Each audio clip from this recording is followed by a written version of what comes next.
Baik, Assalamualaikum warahmatullahi wabarakatuh.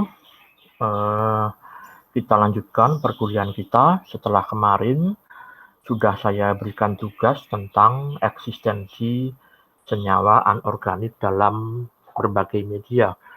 Kali ini saya akan sedikit menjelaskan tentang masih sama ya, tentang eksistensi senyawa anorganik dalam berbagai media. Oke, saya akan share screen terlebih dahulu. Oke, ya, ini adalah share screen-nya. Kita lanjutkan ya. Jadi, eksistensi senyawa anorganik dalam berbagai media. Kemarin sudah saya berikan tugas. Saya akan sedikit mengulang tentang tugas-tugasnya yang kemarin.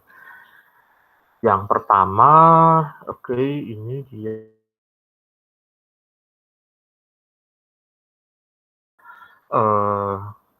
Titik didih dengan gaya antarmolekular.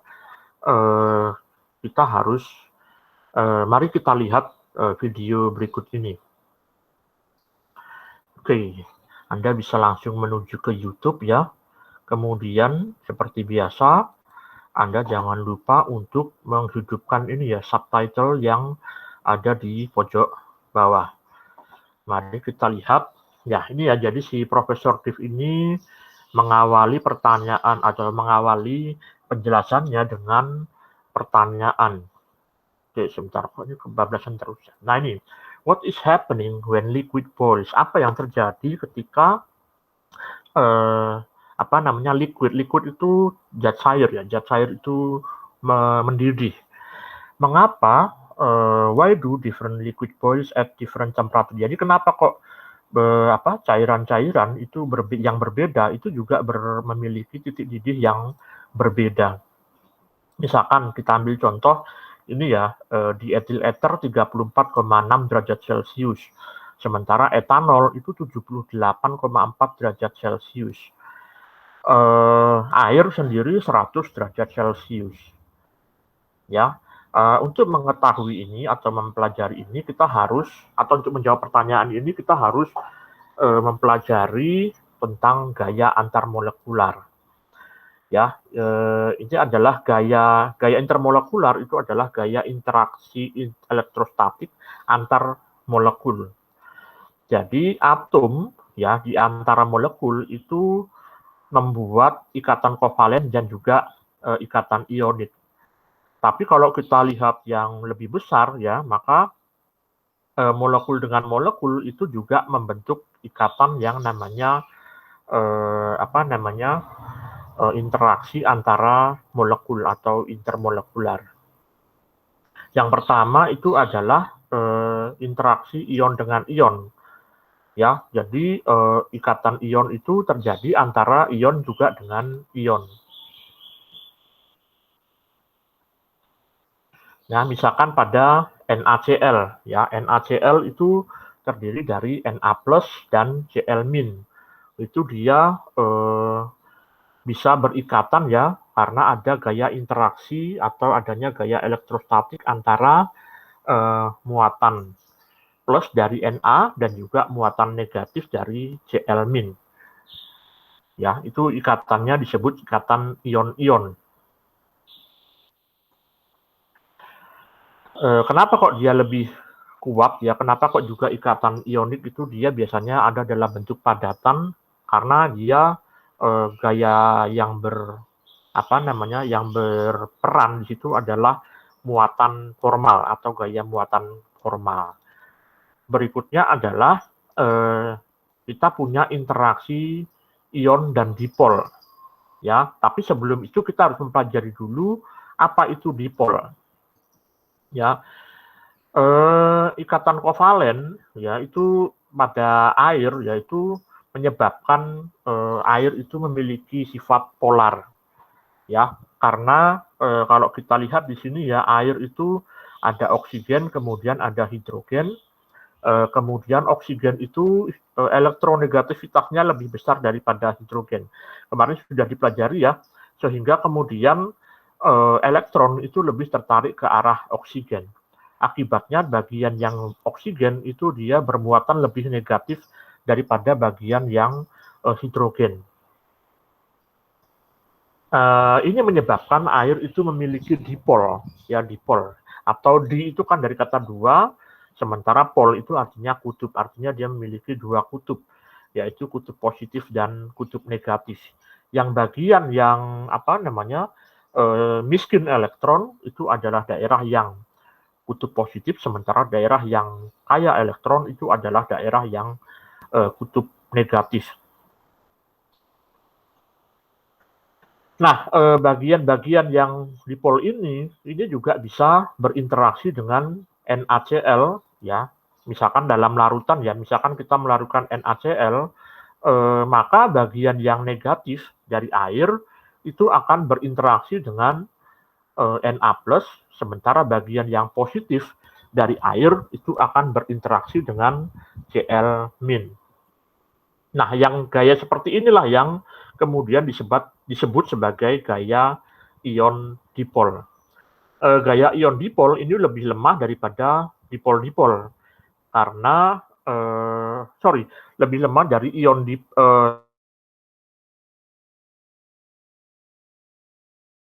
karena kalau ion-ion tadi kan muatan formal dengan muatan formal yang berperan.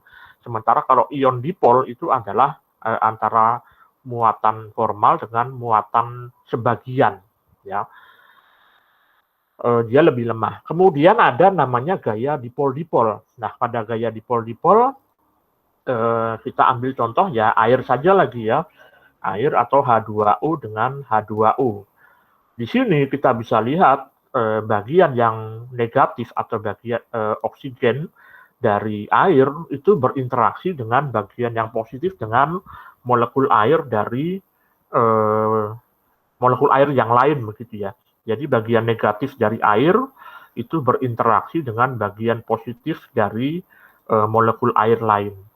Nah, ini kemudian interaksi ini kemudian disebut sebagai ikatan hidrogen. Nah, ikatan hidrogen itu tidak hanya terjadi pada air, tapi bisa juga terjadi pada NH3, yaitu di mana NH3 nitrogennya berinteraksi dengan hidrogen dari NH3 yang lain. Kemudian kalau air H2O, oksigennya berikatan dengan atau berinteraksi dengan hidrogen dari air yang lain. Kalau pada HF itu dia F-nya itu berinteraksi dengan hidrogen pada HF yang lain. Nah, ikatan hidrogen itu bisa juga terjadi secara silang, artinya nggak melulu harus HF atau H2O atau NH3 dengan NH3. Hydrogen bond atau ikatan hidrogen itu juga bisa terjadi misalkan antara NH3 dengan H2O, NH3 dengan HF, atau H2O dengan HF. Pada NH3 dengan H2O, kita bisa lihat bagian negatif atau oksigennya dari air itu berinteraksi dengan hidrogen dari NH3. Demikian juga kalau HF, bagian hidrogen dari NH3 itu berinteraksi dengan F dari HF. Atau sebaliknya, bagian hidrogen dari HF berinteraksi dengan nitrogen dari NH3, demikian ya. Tapi itu tadi ya, jadi ikatan hidrogen itu hanya bisa terjadi pada ini hidrogen yang berikatan dengan N, hidrogen yang berikatan dengan O, dan hidrogen yang berikatan dengan F. Apabila hidrogen itu berikatan dengan C, misalkan ya pada CH4, maka CH4 itu tidak bisa berikatan hidrogen dengan H2O. Karena hidrogennya di sini berikatan dengan O, sementara hidrogen yang satunya lagi itu berikatan dengan C. Di situ tidak terjadi ikatan hidrogen. Ya, sekali lagi ikatan hidrogen itu hanya terjadi pada molekul-molekul yang memiliki atom N, O, dan F. Kalau kita lihat posisinya, ya, kita lihat posisinya di SPU, memang NO dan F itu ada di pojok kanan atas, ya.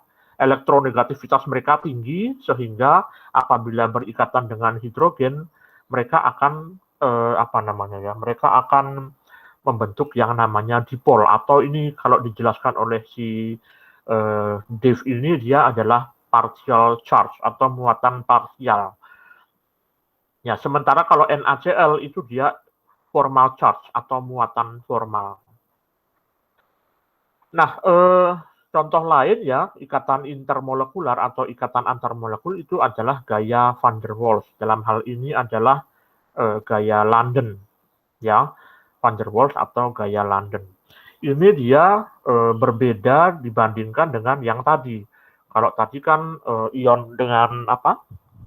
Ion dengan dipol, ion dengan ion dulu, kemudian ion dengan dipol, kemudian dipol dengan dipol.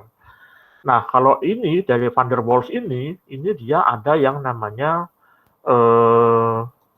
gaya van der Waals atau gaya London, ya, di mana pada gaya London ini terjadi pada molekul-molekul yang cenderung dia bermuatan netral begitu ya, sehingga dia tidak memiliki ion, kemudian dia juga tidak memiliki yang namanya dipol. Karena dia tidak memiliki dipol, tapi mereka tetap bisa berinteraksi. Nah, gaya van der Waals ini interaksinya sangat kecil. Kita ambil contoh misalkan helium. Ya, di sini dia ambil contoh si J-nya ini ambil contoh helium. Helium itu terdiri dari 2 proton, 2 neutron, dan juga 2 elektron. Molekul atom ini ya, ini dia sudah stabil ya. Nah, karena dia sudah stabil, maka kemudian elektronnya itu sudah penuh di sudah penuh di kulitnya begitu ya. Kemudian kalau kita menggambarkan secara ideal ya, helium itu terdiri dari inti atom, kemudian elektronnya itu berputar di sekelilingnya sehingga bentuknya itu bulat utuh. Tapi sebenarnya nggak begitu juga ya. Jadi si helium ini itu kadang-kadang bisa, kalau di sini ya dijelaskan, ini kalimatnya adalah slightly lopsided or skewed ya, atau bisa dikatakan bahwasannya bentuk dari helium itu nggak selalu bulat penuh ya, tapi kadang-kadang dia itu gepeng atau bopeng, atau bukan bopeng ya, gepeng ya, bentuknya itu kadang-kadang dia menjadi gepeng. Karena dia menjadi gepeng, nah, atau penyok begitu ya, maka ada bagian dari helium itu kaya elektron, dan ada sebagian yang miskin elektron. Dan ini menyebabkan kemudian si helium ini tadi memiliki sedikit muatan negatif dan juga sebagian bermuatan positif. Nah, ini kemudian disebut sebagai momentary dipole atau dipol sementara. Ya, jadi kemudian bagian yang ada intinya itu akan bermuatan positif, tapi yang lebih banyak elektronnya itu akan bermuatan negatif. Nah, hal ini terjadi apabila kemudian apabila muatan ini ya, muatan momentary dipole ini mendekati suatu molekul atau suatu helium lain yang masih bulat utuh, itu akan juga menyebabkan si helium yang awalnya bulat utuh menjadi gepeng juga atau menjadi penyok juga. Nah, ini disebut sebagai dipol yang terinduksi. Nah, karena adanya dipol terinduksi ini menyebabkan juga adanya interaksi ya. Jadi antara helium 1 dengan helium yang lain itu juga bisa memiliki interaksi. Tapi interaksi ini istilahnya sangat lemah ya. Interaksinya itu sangat lemah. Karena dia sangat lemah, maka dia kemudian berpengaruh terhadap titik didihnya. Nah, kalau kita kita urutkan berdasarkan yang paling kuat, yang pertama adalah ikatan ion dengan ion, itu antara formal charge atau muatan formal dengan muatan formal. Kemudian ion dipol itu antara muatan formal dengan muatan sebagian atau partial charge. Kemudian ada dipol-dipol itu adalah antara partial charge atau muatan sebagian dengan muatan sebagian. Kemudian ada van der Waals, yaitu antara dipol terinduksi dengan dipol terinduksi. Nah, urut-urutannya seperti itu ya. Jadi yang paling kuat adalah ion-ion, kemudian ion dipol, kemudian dipol-dipol, dan juga ada van der Waals. Nah, ini kemudian menyebabkan titik didihnya berbeda-beda. Tapi sebelum kita ngomong ke titik didih, kita perhatikan dulu ya, kalau solid itu padatan, itu kita bisa lihat molekulnya itu tersusun rapi seperti ini. Ya, molekulnya tersusun rapi. Sementara kalau dia itu liquid, dia molekulnya itu sebenarnya rapat, tapi dia susunannya tidak rapi seperti solid. Sementara kalau gas itu dia susunannya sudah berantakan, kemudian jarak antar partikelnya itu juga saling berjauhan. Ya, jadi padatan itu dia rapat dan juga rapi. Kalau liquid itu dia rapat tapi nggak rapi. Kalau gas sudah nggak rapat juga nggak rapi. Nah, pada helium, kemudian H2O dan juga NaCl, itu dia memiliki tadi ya, kalau kita lihat di He itu adalah gayanya van der Waals atau dia dipol terinduksi dengan dipol terinduksi. Sementara H2O itu adalah dipol-dipol.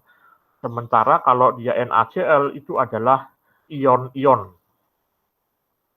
Nah, itulah sebabnya kenapa kok kemudian karena NaCl itu ikatannya yang paling kuat ya, maka dia NaCl itu ada dalam wujudnya biasanya dalam bentuk padat. Sementara H2O yang dia itu hanya dipol-dipol itu dia wujudnya di alam itu ada dalam bentuk cair. Nah, tapi karena adanya ikatan hidrogen juga itu menyebabkan temperaturnya untuk bisa memutus itu juga cukup tinggi ya. Itu butuh sekitar 100 derajat Celcius supaya bisa membentuk uap air atau untuk mendidihkannya.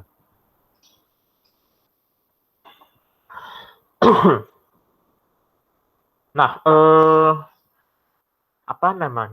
intinya makin kuat ya, makin kuat ikatannya antar molekulnya itu akan menyebabkan titik didihnya juga akan semakin tinggi. Ya, ini tadi ya untuk helium, kalau misalkan kita anggap helium itu berdekatan seperti ini ya, tapi karena antara helium dengan helium itu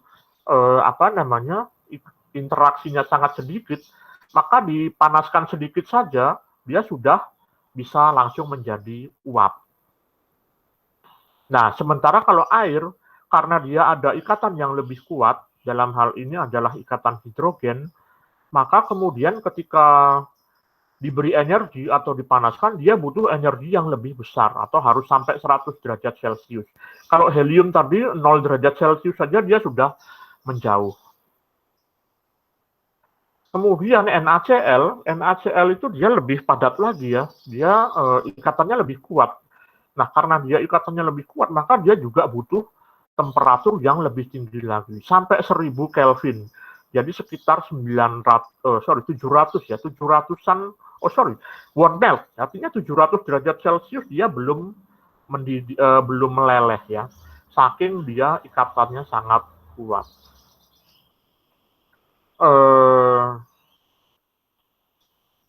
Intinya itu tadi ya, jadi semakin kuat ikatan antar molekulnya, maka titik didihnya semakin tinggi karena membutuhkan energi panas yang lebih besar supaya mereka bisa supaya mereka bisa terpisah atau supaya mereka bisa supaya mereka bisa mendidih begitu ya. Nah, kita ambil contoh lain misalkan pada CH4. CH4 itu adalah senyawa kovalen nonpolar. Ya, sehingga dia ikatannya cenderungnya adalah van der Waals. Nah, kita ambil contoh lain misalkan CO2. CO2 ini dia juga adalah suatu senyawa, bagaimana kita bisa melihat sesuatu itu polar atau enggak, itu kita bisa lihat dari geometrinya ya. Kalau dia geometrinya itu seimbang ya, seperti CO2 seperti ini atau CH4 ini semua, maka dia cenderungnya adalah suatu non-polar. Tapi kalau seperti air ya, karena dia bentuknya itu tidak seimbang ya, ada bagian yang kaya elektron, ada bagian yang sedikit elektron, maka dia dikategorikan sebagai senyawa yang polar. Ya, sebagai contohnya ya, example water has, ini menyebabkan dia, karena air itu bentuknya nggak seimbang, maka dia memiliki polar. Ikatannya kemudian antar molekulnya adalah dipol-dipol. Karena CO2 ini ikatannya atau bentuknya itu seimbang, ya, maka dia menyebabkan ikatannya antar CO2 dengan CO2 adalah non-polar. Gayanya adalah van der Waals. Gaya van der Waals jauh lebih kecil daripada gaya dipol-dipol. Akibatnya CO2 itu dia dalam bentuk gas, sementara air atau H2O ada dalam bentuk cairannya.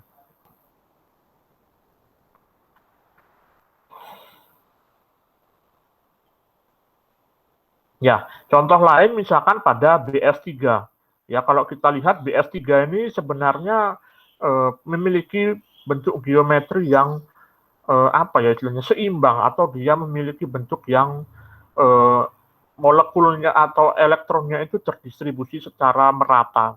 Sementara pada NH3 itu distribusi elektronnya tidak terdistribusi secara merata. Akibatnya kemudian BS3 itu cenderungnya adalah non-polar, atau dia ikatannya adalah van der Waals, sementara NH3 itu adalah polar, atau dia ikatannya dipol-dipol. Ini kemudian menyebabkan NH3 itu titik didihnya lebih tinggi dibandingkan BF3. Contoh lain misalkan pada CF4 dan juga CH3F, ya, karbon tetrafluorida dan kemudian hidrogen trifluorida.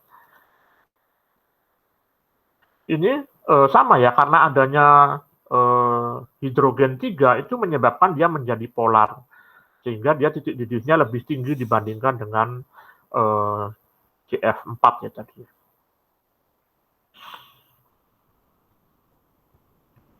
Nah, sekarang mari kita coba jawab pertanyaan ini ya. Tentukan mana yang titik didihnya itu paling tinggi. Ya, misalkan ini antara HF dengan HI, kemudian O2 dengan CHCl, kemudian ada H2O dengan NaCl, He dengan Ar. Kalau kita lihat di sini HF dengan HI, HF itu karena dia ada NOF ya, ini berarti dia memiliki ikatan hidrogen. Sementara kalau HI, karena dia ini bukan NOF, berarti ikatannya bukan ikatan hidrogen. Maka kita bisa tentukan bahwasanya HF dengan HI, itu titik didihnya mestinya lebih tinggi yang HF. Gitu ya. Kemudian ada O2 dengan CH3Cl. O2 tadi ini kasusnya sama seperti CO2 ya, jadi dia bentuknya linear dan dia sudah non-polar.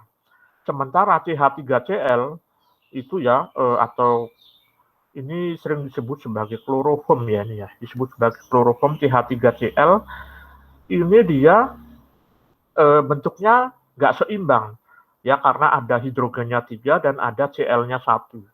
Maka ini masuk kategori polar dan ini adalah non-polar.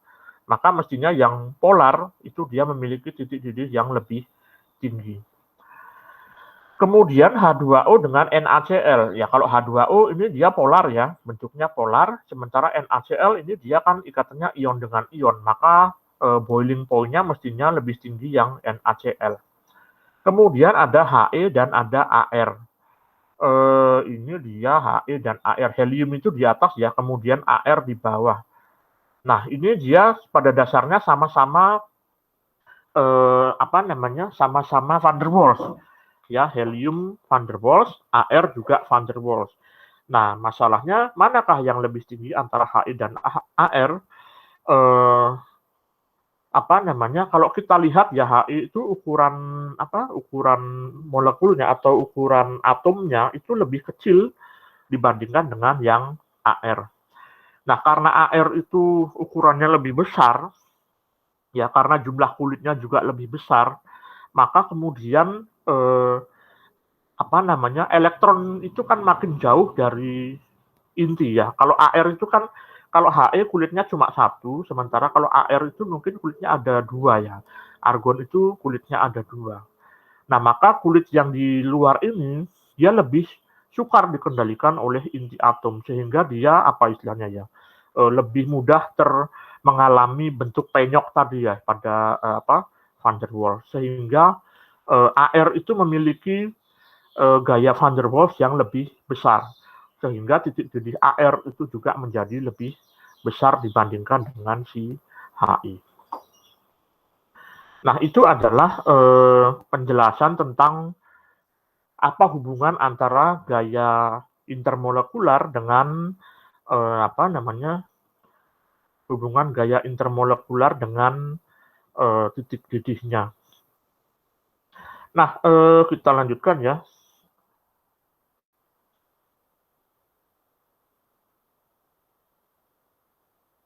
Hidrogen itu dianggap interaksi dipol-dipol yang spesial. Ini kalau kita lihat ya, ini ada CH4, SiH4, GeH4, SnH4. Ini sama-sama hidrogen, tapi yang membedakan adalah ini hidrogennya terikat dengan karbon, hidrogennya terikat dengan Si, hidrogennya terikat dengan germanium, dan juga dengan Sn. Kita bisa lihat ya, kalau periodenya makin besar, ini dari kiri ke kanan, atau misalkan kita lihatnya dari kanan ke kiri aja lah. Ketika periodenya semakin kecil, jadi Sn itu ada di periode 5, Ge ada di periode 4, Si ada di periode 3, dan C ada di periode 2. Ketika periodenya itu semakin kecil, ya, maka ternyata boiling point atau titik didihnya itu juga semakin turun. Ya, kita bisa lihat semakin turun. Kemudian ada contoh Hi, HBr, HCl, dan HF. Ya, I itu ada di periode 5, Br ada di periode 4, Cl ada di periode 3, dan F itu ada di periode kedua. Kita lihat ketika periodenya semakin kecil, titik didihnya juga semakin turun. Tapi khusus untuk HF, tiba-tiba naik sendiri, berbeda sendiri. Kemudian ada golongan SbH3, AsH3, PH3, dan NH3. Di sini Sb, As, dan PH, kita lihat titik didihnya semakin turun. NH3 naik sendiri. Kemudian H2Te, H2Se, dan H2S. Kita lihat titik didihnya juga semakin turun seiring berturunnya periode, tapi H2O temperaturnya 100 derajat Celcius. Nah, ini disebabkan karena O, F, dan N atau nitrogen, oksigen, fluorin, dan juga nitrogen itu memiliki ikatan sendiri yang disebut dengan ikatan hidrogen. Nah, kenapa kok kemudian ikatan hidrogen itu spesial? Kita bisa lihat di sini ya, ternyata karena ikatan hidrogen ini menyebabkan H2O, HF, dan NH3 itu memiliki tingkat atau memiliki memiliki titik didih yang lebih tinggi dalam unsur-unsur yang satu grup dengannya. Ya, massa molar turun, titik didih turun. Tapi untuk H2O, HF, dan NH3 dia justru malah naik atau meningkat. Nah, karena adanya ikatan hidrogen ini, H2O itu juga H2O itu dia cenderung bisa mengalami yang namanya otodisosiasi. Ya, air itu bisa mengalami yang namanya otodisosiasi. Kemudian ada satu sifat lain yang penting, yaitu ice floating in water. Ya, ice floating in water. Kenapa kok dia es itu cenderungnya floating ya, atau dia terapung di permukaan air. Kalau kita lihat ya, misalkan kita punya air, kemudian kita masukkan padatan, misalkan kita masukkan itu batu, maka dia akan tenggelam. Kita masukkan pasir, dia tenggelam. Kita masukkan emas, dia tenggelam. Kita masukkan apa lagi ya, besi, dia tenggelam. Tapi kalau es itu juga padatan ya, es itu juga padatan. Tapi kenapa kok dia cenderungnya adalah mengambang di permukaan air? Karena ini tadi, salah satunya karena dia memiliki ikatan hidrogen. Nah, untuk memperjelasnya kita saksikan dulu video berikut ini. Ya, pertanyaannya nih, why does ice float? Ya, kenapa kok es itu menguap dalam air? Air itu sangat penting ya bagi tubuh, bagi kita ya. Artinya dia digunakan untuk mandi, digunakan untuk menyiram tanaman dan lain-lain. Bahkan pada faktanya ya, air itu penting bagi seluruh kehidupan. Banyak makhluk hidup itu bisa hidup tanpa oksigen, tapi tidak ada makhluk hidup yang bisa hidup tanpa air. Ya, tidak ada makhluk hidup yang bisa hidup tanpa air. Makhluk hidup itu semuanya membutuhkan yang namanya air. Kemudian kita juga membayangkan ini ya, es teh ya. Es teh itu dia esnya itu bisa menguap, atau bukan menguap, maksudnya dia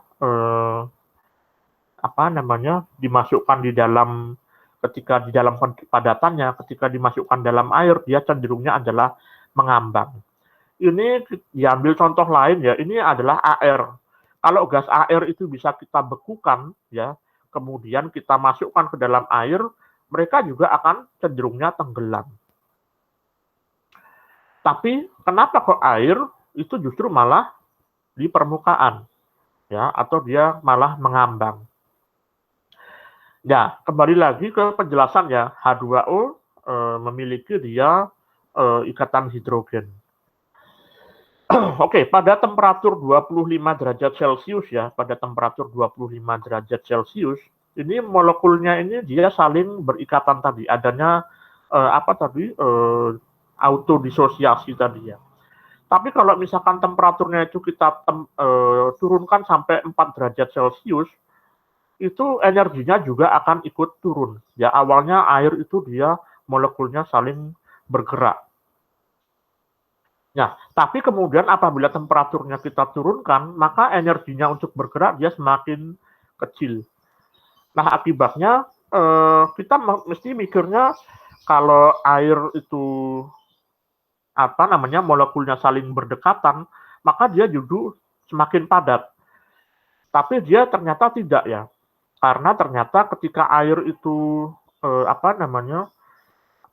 ketika air itu berikatan ya, atau dia menjadi lebih padat, maka dia ternyata ikatan hidrogen akan menyebabkan posisi dari air itu molekulnya menjadi sedemikian rupa sehingga dia seolah-olah berongga.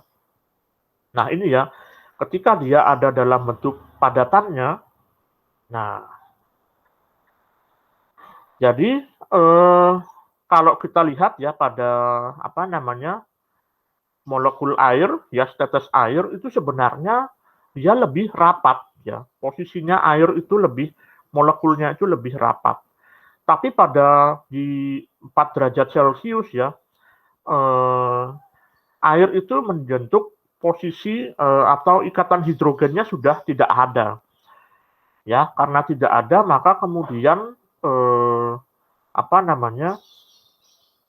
si ikatan hidrogen ini menyebabkan air itu berbentuk, atau dia membentuk posisi atau memposisikan dirinya sedemikian sehingga seolah-olah molekulnya itu membentuk rongga-rongga.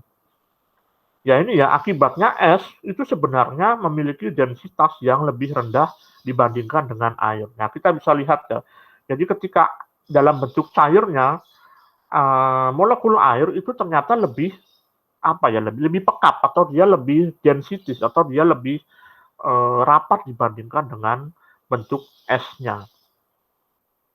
Ya, karena ketika masih dalam bentuk cair, dia memiliki ikatan hidrogen, tapi ketika dia dalam bentuk padat, ikatan hidrogennya sudah putus. Nah, ini menyebabkan kemudian apa namanya, air atau es itu dia apa ya, cenderungnya adalah terapung di permukaan air. Nah, ini juga ya banyak yang kemudian kenapa ya kalau misalkan air itu apa namanya, air itu mengapung di permukaan air. Tahu nggak sih? Jadi kalau misalkan katakanlah air itu memiliki tenggelam, maka yang terjadi kalau misalkan air es itu tenggelam ke bawah, maka kemudian kehidupan di bawah laut itu juga akan atau kehidupan di bawah eh, sungai itu dia akan apa namanya, dia akan membeku, ya, dia akan membeku. Tapi kemudian apa namanya, dengan tidak adanya atau dengan mengapungnya es di air, itu menyebabkan es itu menjadi justru malah jadi pelindung dari apa ya? Justru malah jadi pelindung dari pendinginan yang lebih lanjut.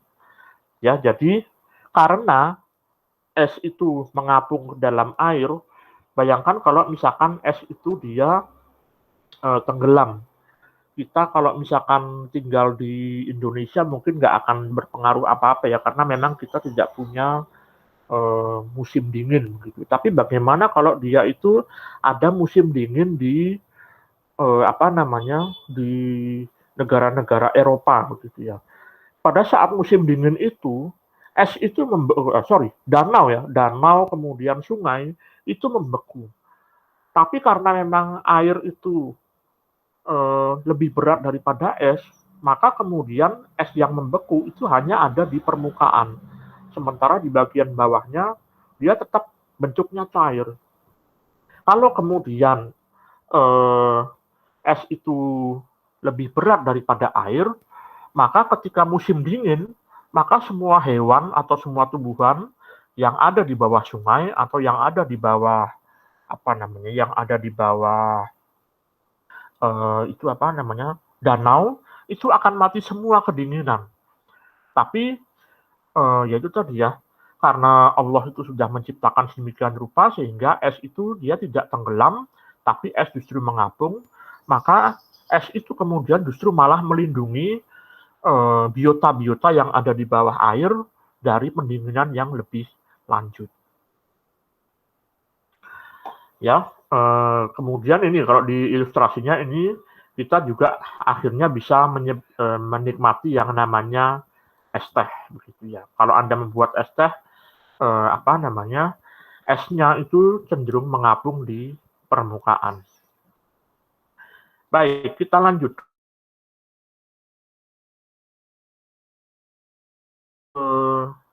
Air itu menjadi pelarut yang sangat penting dalam reaksi kimia.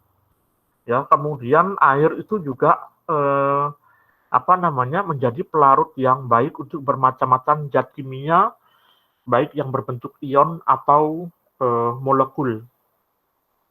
Air sendiri itu sangat penting juga di dalam tubuh kita ya. Jadi apabila Anda kehausan, itu pada dasarnya Anda itu sedang apa ya namanya? Anda kehausan itu berarti Anda sedang kekurangan air.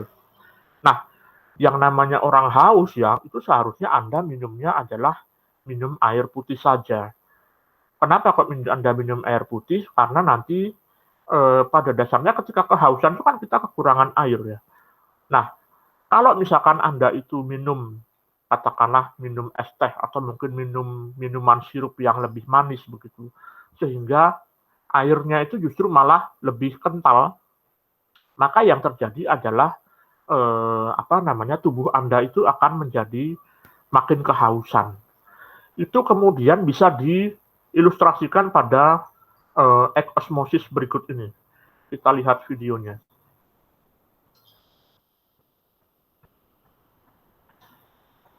Nah, pada larutan ya itu ada yang namanya hipotonik dan juga larutan hipotonik itu adalah larutan yang lower concentration of solutes ya, atau dia larutan yang sangat encer. Itu namanya larutan hipotonik. Keadaan hipotonik ini terjadi apabila Anda dalam keadaan terhidrasi dengan baik. Ya, sebaliknya ada larutan hipertonik.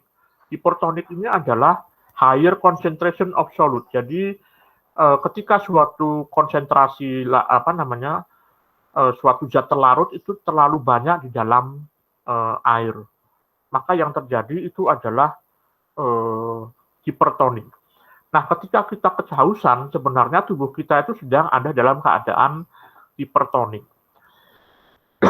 Nah, supaya Anda tidak makin kehausan, seharusnya Anda mengencerkannya dengan menambahkan air atau meminum air. Oke, kita percepat saja ya. Ini ada bagaimana kemudian proses osmosis itu bisa terjadi pada air. Jadi kalau Anda memecahkan telur, itu nanti di dalam telur itu selain ada yang bagian cangkang yang keras, ada juga bagian yang seperti membran. Ya, itu kita anggap saja telur itu seperti sel tubuh kita. Ya, kemudian untuk bisa membuat membran semipermeable ini, kita kemudian bisa mereaksikan telur itu kita kasih vinegar. Ya, ini telur mentah, kemudian yang mengandung kalsium karbonat itu kita tambah dengan vinegar itu cuka ya. Ketika kita tambah dengan cuka, itu akan menghasilkan gas karbon dioksida dan juga kalsium asetat. Nah, kita bisa lihat ya, kulit telurnya yang keras tadi, itu selama 3 hari dia akan mengeluarkan mengeluarkan gas CO2-nya, sehingga kemudian larut ya, atau telurnya itu, kulit telurnya yang keras menjadi larut. Nah, sekarang kita punya telur yang sudah tidak memiliki kulit telur lagi. Ini beratnya awalnya 94, sementara telur B beratnya 102 gram. Yang telur A itu dikasih di kita ini terjadi timbang ya. Ini kita timbang lagi. Ini telur A itu beratnya adalah 94 gram.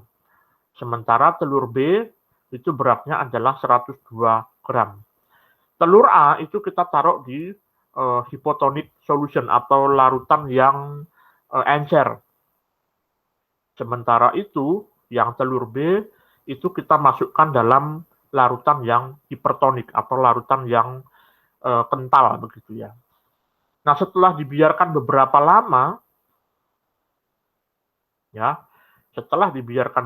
lama, ternyata ukuran telurnya ya yang ada dalam larutan hipertonik atau yang sangat kental itu tambah kecil, sementara telur yang ada dalam larutan yang lebih encer itu ukurannya menjadi lebih besar.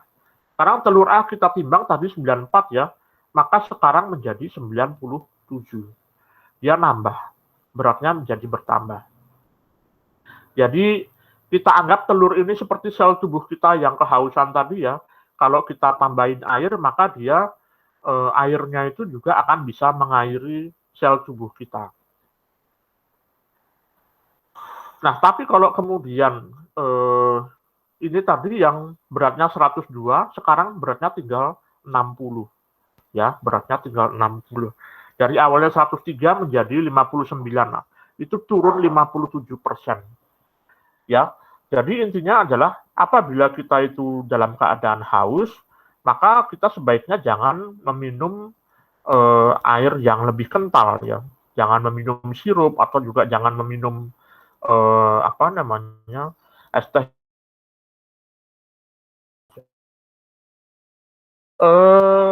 Kemudian air ini juga melakukan pelarut yang baik untuk bermacam-macam zat kimia, baik yang berbentuk ion atau molekul. Anda nanti bisa lihat videonya sendiri ya. Kita lanjutkan saja kuliahnya. Nah, karena air itu dia adalah pelarut yang baik, maka bisa dikatakan tidak ada air yang murni di dunia ini. Air itu pasti ada zat terlarutnya, ya. Termasuk juga misalkan Anda itu di laboratorium, misalkan Anda pakai Aquades. Aquades itu sebenarnya air yang sudah dimurnikan supaya tidak ada zat terlarutnya lagi. Tapi meskipun begitu kadang-kadang masih ada sedikit sekali ya, amat sangat sedikit sekali zat yang masih terlarut di dalam air.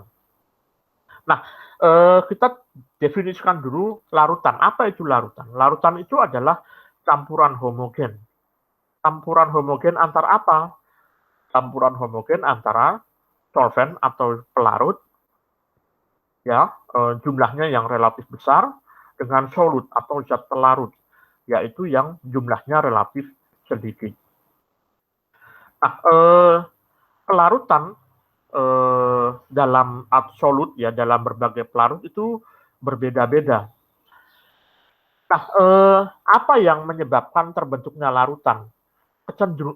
Pembentukan larutan itu terjadi karena ada kecenderungan suatu sistem untuk menjadi tidak teratur, ya. Jadi entropi yang makin naik itu menyebabkan kecenderungan untuk membentuk larutan. Dalam pembentukan larutan, cairan dipengaruhi oleh gaya tarik antar molekul agar terbentuk suatu larutan. Nah, gaya tarik antar partikel solut dan solvent itu juga harus cukup. Agar larut dalam air, maka ion-ion yang tadinya terikat kuat dalam zat padatnya akan lepas dan melayang-layang dalam larutannya. Ion tersebut akan dikelilingi oleh molekul air kalau dia pelarutnya adalah air. Ya, itu kita sebut dengan terhidrasi. Ya, jadi terhidrasi itu adalah proses di mana ion-ion atau molekul itu dikelilingi oleh molekul air. Tapi kalau molekul pelarutnya itu bukan air, ya misalkan yang lain, misalkan itu namanya bukan terhidrasi, tapi namanya adalah tersolvasi. Tersolvasi adalah suatu keadaan di mana ion-ion atau molekul-molekul padatan atau mungkin cairan dikelilingi oleh molekul-molekul pelarut. Ya, itu disebut sebagai tersolvasi. Tapi khusus air namanya bukan tersolvasi, tapi namanya adalah terhidrasi. Nah, contohnya misalkan ketika garam dapur dilarutkan dalam air, ya maka kita bisa lihat ion Na+ itu akan dikelilingi oleh molekul H2O. Demikian juga Cl- itu dikelilingi oleh molekul H2O. Keadaan seperti ini disebut sebagai terhidrasi, ya, terhidrasi. Tapi kalau pelarutnya bukan air, maka dia disebut sebagai tersolvasi. Molekul-molekul air yang polar akan mengatur dirinya sedemikian rupa sehingga ujung yang positif akan mengarah ke ion negatif dan yang ujung negatif itu akan mengarah ke yang positif. Dalam larutan ion-ion akan dikelilingi seluruhnya oleh molekul air. Maka ion-ion ini disebut sebagai dalam keadaan terhidrasi. Ya, jadi lapisan dari molekul-molekul air terorientasi dan mengelilingi ion akan menolong menetralkan muatan ion tersebut dan berguna untuk menahan ion-ion yang muatannya berlawanan untuk saling tarik-menarik.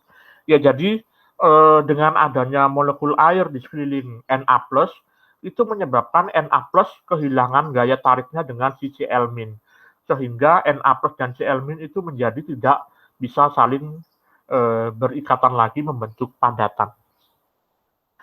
Ilustrasinya ada di bisa kita lihat di YouTube berikut ini.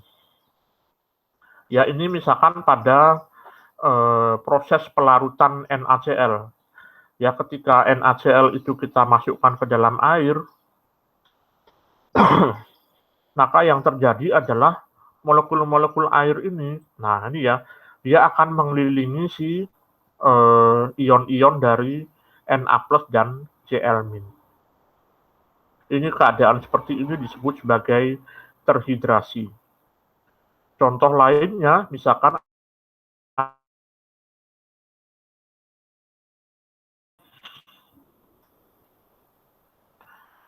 nah ini ya, how water dissolve salt.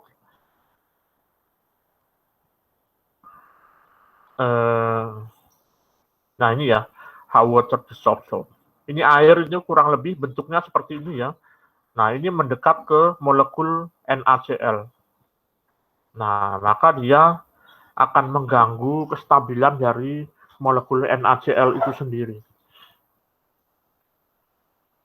Ya, seperti yang sudah dijelaskan sebelumnya juga ya, bahwasanya air itu ada bagian yang positif, ada bagian yang negatif. Sementara NaCl sendiri terdiri dari ion Na+ dan juga Cl-. Ada gaya antar molekul yang disebut gaya ion dengan dipol. Nah, ini ya. Jadi si air itu akan menarik yang positif dan juga akan menarik yang negatif. Sehingga kemudian Na+ dan Cl- itu mengalami yang namanya hidrasi.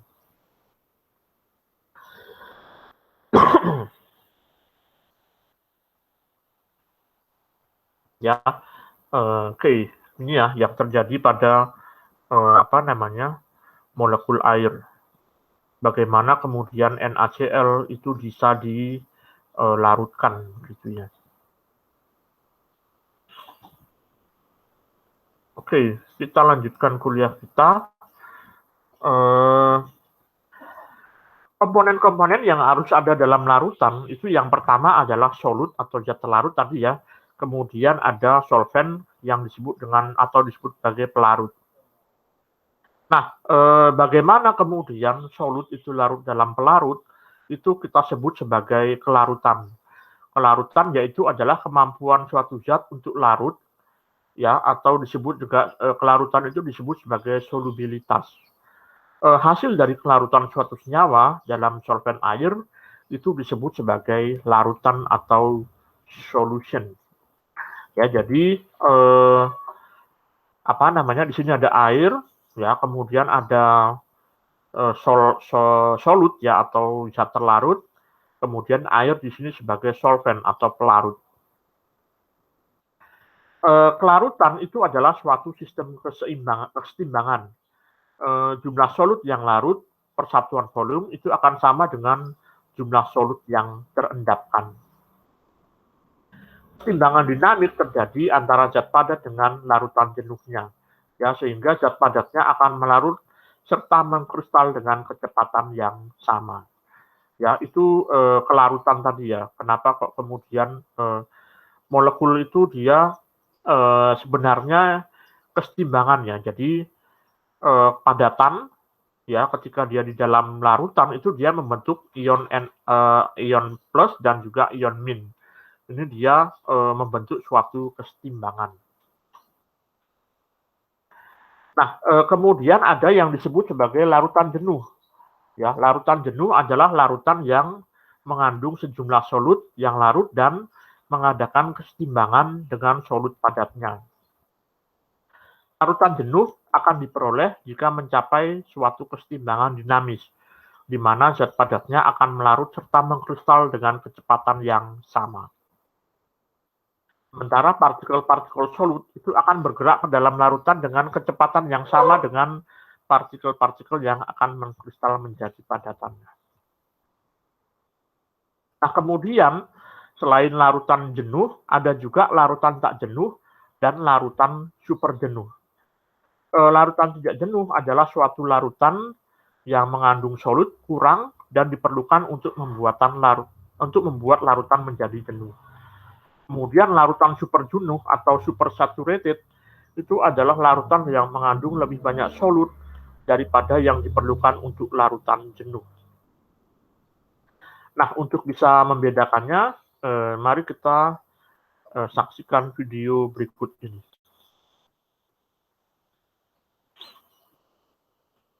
Ups, ada iklan dulu ya.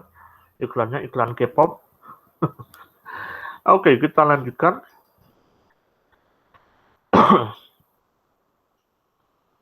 Oke, larutan ini untuk bisa memahami Anda bisa hidupkan ini ya terjemahannya ya.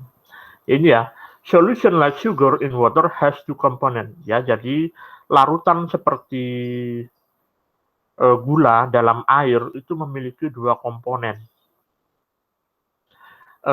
Komponennya adalah solut dan juga solvent tadi ya, zat telarut dan juga zat pelarut. Untuk zat telarutnya itu adalah zat yang larut dalam larutan yang jumlahnya lebih sedikit, tadi sudah dijelaskan juga. Kemudian ada solvent. Solvent itu jumlahnya yang lebih banyak. Ini ya, solutnya ini kalau misalkan larutan gula, itu dia solutnya adalah gulanya, sementara air itu adalah pelarutnya. Kemudian untuk solvent itu adalah substan yang melarutkan atau zat yang melarutkan zat telarut. Biasanya dia dalam jumlah yang lebih besar. Nah, di sini kita bisa lihat ya bahwasanya gula ini adalah solutnya atau zat telarutnya, sementara air di sini adalah solvent atau pelarutnya. Oke, solubility atau kelarutan itu adalah kemampuan suatu solut atau zat telarut untuk dilarutkan dalam pelarut, misalkan air. Jumlah maksimum dari zat terlarut yang bisa larut di dalam pelarut itu juga disebut sebagai, pada temperatur tertentu, itu juga disebut sebagai kelarutan atau solubility.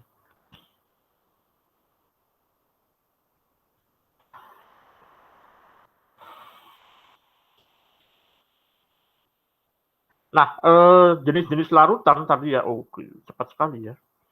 Jenis-jenis larutan itu tadi ada yang tidak jenuh, kemudian ada yang jenuh, dan ada yang super jenuh. Ini adalah eksperimen atau percobaan yang menunjukkan 3 jenis larutan berdasarkan jumlah zat telarutnya dalam pelarut.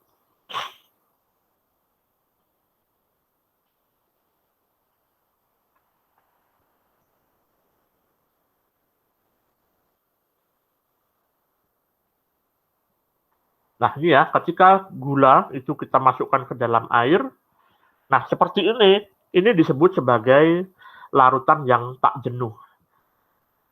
Ya, unsaturated solution. Ini kebetulan gulanya juga gula yang tidak begitu baik ya, karena dia gulanya masih berwarna agak kecoklatan, sehingga kemudian larutannya juga berwarna kecoklatan juga.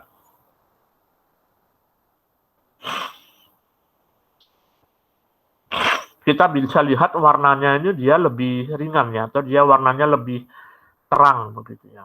Tapi kalau kemudian kita tambahkan gula terus, kita aduk, itu kan masih bisa larut ya. Kita tambahin terus. Oke, masih bisa larut, tambahin terus. Nah, itu sebenarnya kalau kita lihat di bagian bawahnya ada gula yang sudah tidak bisa larut lagi. Keadaan ini disebut sebagai saturated solution ya, atau larutan yang jenuh. Itu adalah a solution that contains the maximum amount of solute dissolved by a given amount of solvent. Yaitu adalah larutan yang mengandung jumlah maksimum zat telarut yang bisa larut dalam pelarut. Ya, kalau kita lihat di sini ya, ini sebenarnya di bagian bawahnya ada gula yang dia sudah tidak bisa larut lagi. Ini keadaan seperti ini disebut sebagai keadaan larutan jenuh. Ya, dia sudah tidak bisa melarutkan lagi. Kita juga bisa lihat di sini warnanya menjadi lebih terang. Dan tapi kalau misalkan kita paksa lagi ya, kita larutkan lagi, biasanya juga dibantu dengan temperatur kita panaskan ya. itu nanti ada keadaan di mana dia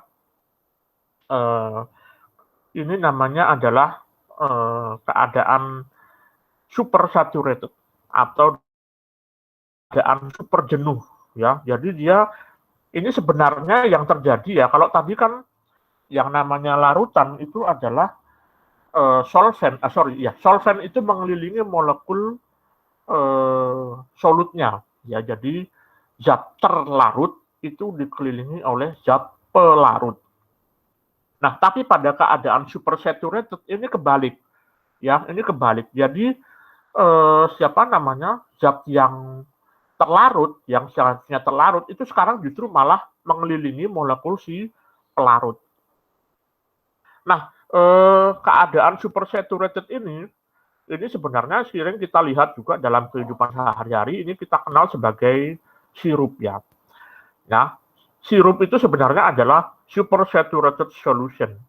Ya, jadi dia a solution that contains more solute than the maximum amount the solvent can dissolve at a given temperature. Jadi larutan yang mengandung jumlah zat terlarut lebih banyak daripada keadaan maksimum ya, jumlah maksimum yang bisa diterima oleh si pelarut. Itu disebut sebagai super saturated solution, atau kalau sebenarnya kalau dalam sehari-hari kita kenal itu sebagai kita kenal sebagai sirup gitu ya. Types of solution itu tadi ada unsaturated, saturated, dan super saturated. Tidak jenuh, jenuh, dan juga super jenuh. Ini kesimpulan secara umumnya. Tidak jenuh itu adalah solution yang mengandung atau larutan yang mengandung jumlah zat terlarut sedikit. Kalau dia saturated atau jenuh, dia maksimum. Sementara kalau dia super saturated, itu dia atau super jenuh, itu adalah dia zat terlarutnya melebihi kemampuan maksimum suatu zat terlarut memenuhi atau menempati suatu zat pelarut.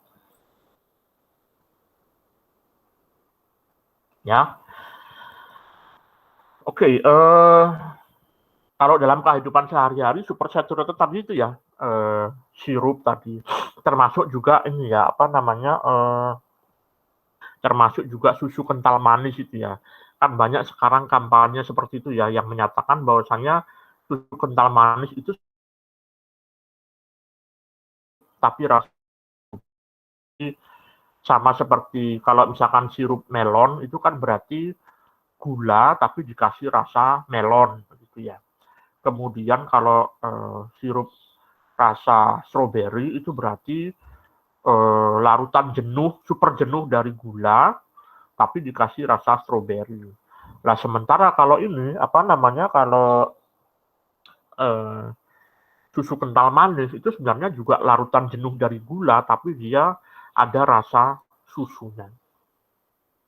Nah, berikutnya adalah faktor-faktor apa yang mempengaruhi kelarutan senyawa anorganik dalam air, itu akan dijelaskan pada video berikutnya.